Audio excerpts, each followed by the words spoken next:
Em 2021, uma dúzia de prédios altos em Kunming, avaliados em mais de 150 milhões de dólares, foram derrubados em questão de segundos. Eles não eram estruturalmente inseguros ou algo do tipo. Alegadamente, eles estavam no caminho de uma meta de produto interno bruto de 5%.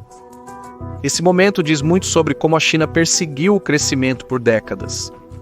Construa rápido, construa grande e se preocupe com o propósito depois. Mas agora esse modelo está perdendo força e Pequim quer fazer as coisas de maneira diferente. Está investindo em indústrias como inteligência artificial, robótica e dispositivos inteligentes para melhorar como as pessoas vivem e trabalham. De 2025 a 2035, o país espera crescer 5% ao ano. Se isso se mantiver, seu produto interno bruto per capita dobrará em relação aos níveis de 2020. Na prática, Pequim se juntará ao Clube dos Ricos até 2035. Esse tem sido o sonho da China por mais de um século. Mas há um pequeno problema. O crescimento do produto interno bruto nem sempre é um crescimento produtivo. Você pode construir uma rodovia, derrubá-la, reconstruí-la exatamente como antes, derrubá-la novamente e fazer isso repetidamente, e tudo será registrado como crescimento econômico. Construção ou destruição. O produto interno bruto não se importa com a atividade, apenas conta o dinheiro. Essa brecha não é única da China, mas os funcionários locais lá a usaram para atingir suas metas de produto interno bruto. Por isso, às vezes, edifícios em boas condições são demolidos. Mas no final do dia, nada disso é crescimento produtivo. Não é real. Isso não beneficia o público a longo prazo. E assim, agora que a economia da China está amadurecendo, chegou a hora de subir na escada e contar com o consumidor chinês para o crescimento. Na próxima década, Pequim pretende reestruturar sua economia para que o consumo doméstico, e não o investimento dirigido pelo Estado, se torne o principal motor de crescimento. No entanto, passar de um modelo baseado na produção para um modelo baseado no consumo é talvez a fase mais complicada para se tornar um país de alta renda. É mais fácil construir uma máquina do que convencer as pessoas a usá-la.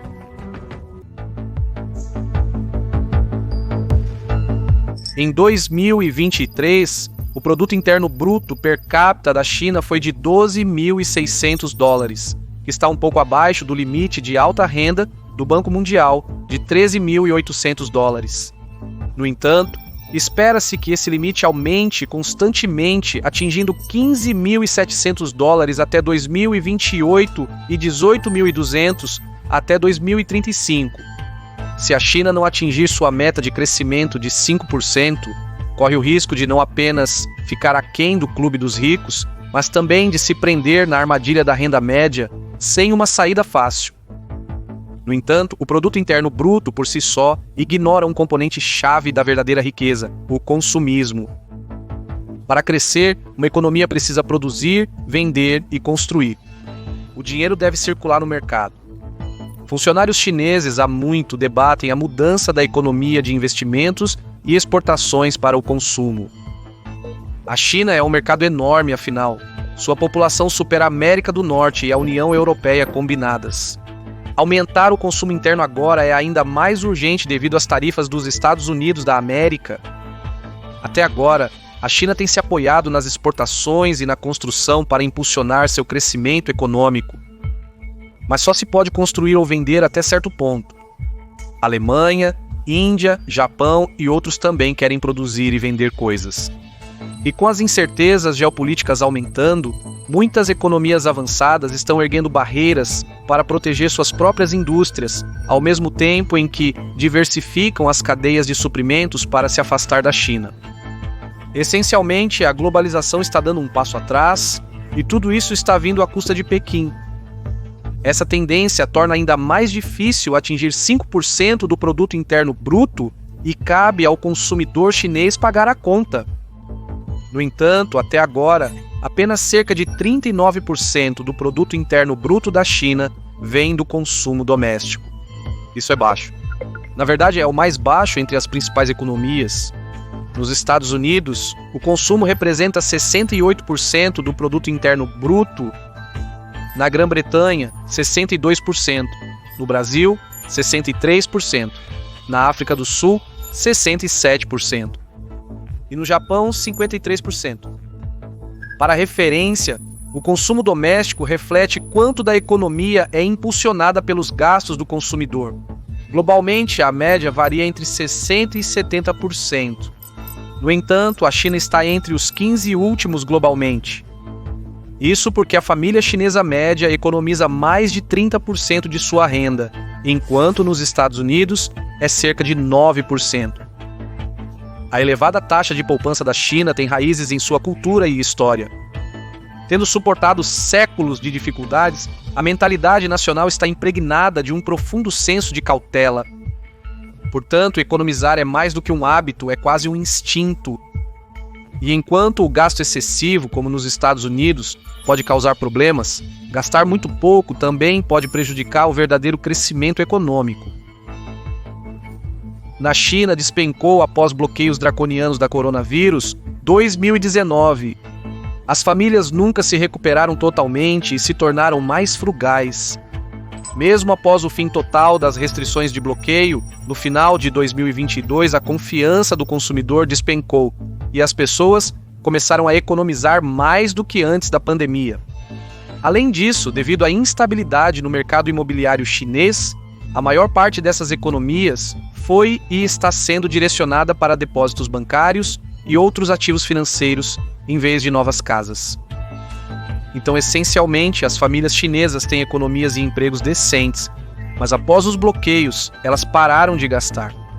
Não porque não podem, mas porque têm medo do que vem a seguir.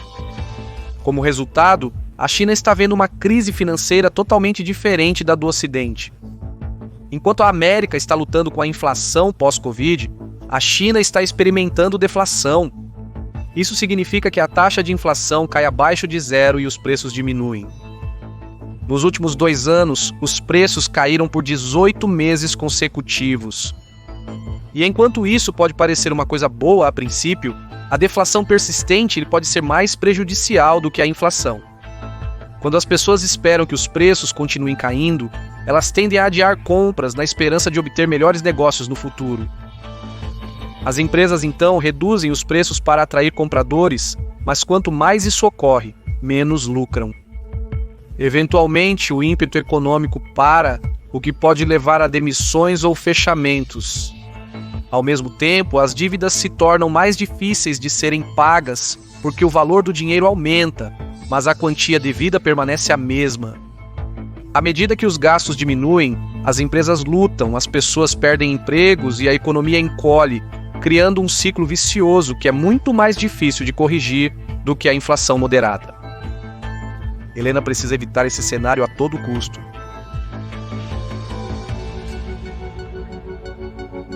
Para desbloquear seu enorme potencial de gastos do consumidor, Pequim elaborou um plano de ação. No relatório anual ao parlamento, o primeiro-ministro da China citou 3 formas de estimular o consumo da população. Dê a eles mais dinheiro para gastar, incentive-os a economizar menos e mova dinheiro de pessoas que o economizam para pessoas que o gastam. Em linha com esses 3 princípios, o mesmo plano também promete aumentar os salários mínimos locais, aumentar subsídios de saúde e pensões, melhorar a licença remunerada, expandir o alívio para cuidados infantis, desenvolver a acessibilidade à habitação e dar mais tempo livre aos trabalhadores para fazer compras e gastar seu dinheiro. No total, esses estímulos fiscais adicionais valem 2% do produto interno bruto. A China claramente vê o gasto das famílias como chave para se tornar um país de alta renda. Mas há uma pegadinha. A China pode ser muito velha para ficar rica. A população está diminuindo com as taxas de natalidade em queda por 3 anos seguidos. Se a taxa de natalidade permanecer em 1,0, a população da China pode diminuir para cerca de 760 milhões até 2100, de acordo com a Organização das Nações Unidas. A estimativa alta é de 1,1 bilhão, a baixa é de 480 milhões, mas 760 milhões é a mais provável. De qualquer modo, essa mudança demográfica será o maior desafio chinês nos próximos anos. Vai mudar fundamentalmente o país como o conhecemos. Segundo a Organização Mundial da Saúde, um país é considerado envelhecido quando mais de 7% da população tem 65 anos ou mais. A China atingiu esse marco em 1998 e sua parcela idosa agora compõe pelo menos 14% da população. Nos próximos anos, a parcela idosa da China continuará crescendo sem controle, o que afetará a produção, o consumo, o empreendedorismo e a inovação, todos minando o ímpeto econômico e o impulso da China. Países com populações mais jovens, como o Japão nos anos 50 e a Coreia do Sul nos anos 60, experimentaram um rápido crescimento econômico graças a grandes populações em idade de trabalho. Mas à medida que suas populações envelheceram e a força de trabalho diminuiu, o crescimento desacelerou acentuadamente. Esses dois gráficos mostram como esse processo se parecia no caso do Japão e da Coreia do Sul. Em ambas as economias, o produto interno bruto per capita atingiu o pico devido às suas populações jovens. O aumento e a diminuição que você está vendo se correlacionam com a força de trabalho ativa, e esse mesmo princípio demográfico é verdadeiro em todas as economias avançadas. A China se tornou a fábrica do mundo precisamente porque teve uma média de 23,4 milhões de nascimentos por ano de 1962 a 1990. Esse número de nascimentos agora está em 11,8 milhões para 2020 e provavelmente é ainda menor hoje. A crise demográfica da China lembra o que aconteceu em outras sociedades envelhecidas. Em 2023, a idade média da China era a mesma que a do Japão em 1995 e a da Alemanha em 2000, enquanto sua população idosa correspondia à do Japão em 1996 e à da Alemanha em 1995. O que se seguiu nas décadas seguintes é que a economia do Japão estagnou enquanto a da Alemanha cresceu modestamente graças a um influxo de imigrantes. O ponto é que quanto menor a força de trabalho e maior a população idosa, mais difícil se torna alcançar o crescimento econômico. Na verdade, após o marco de 15% de idosos, as principais economias têm lutado consistentemente para crescer mais de 4% do produto interno bruto por mais de uma década.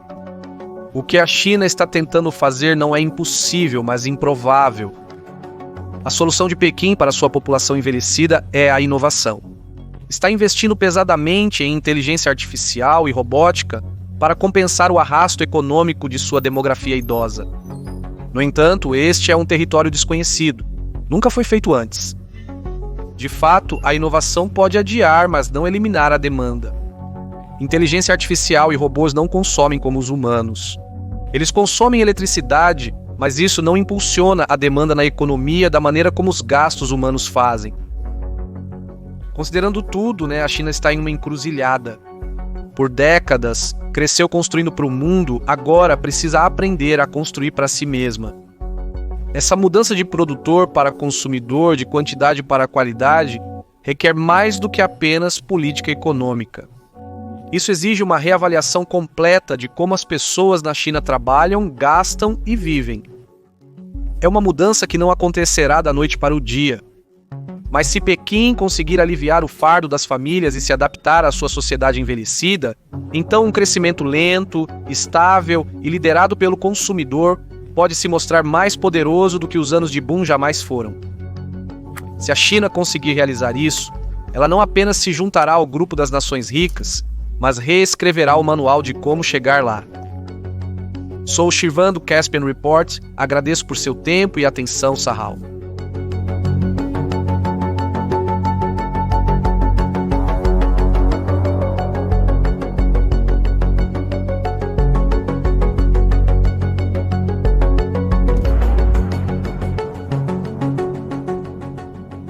Obrigado.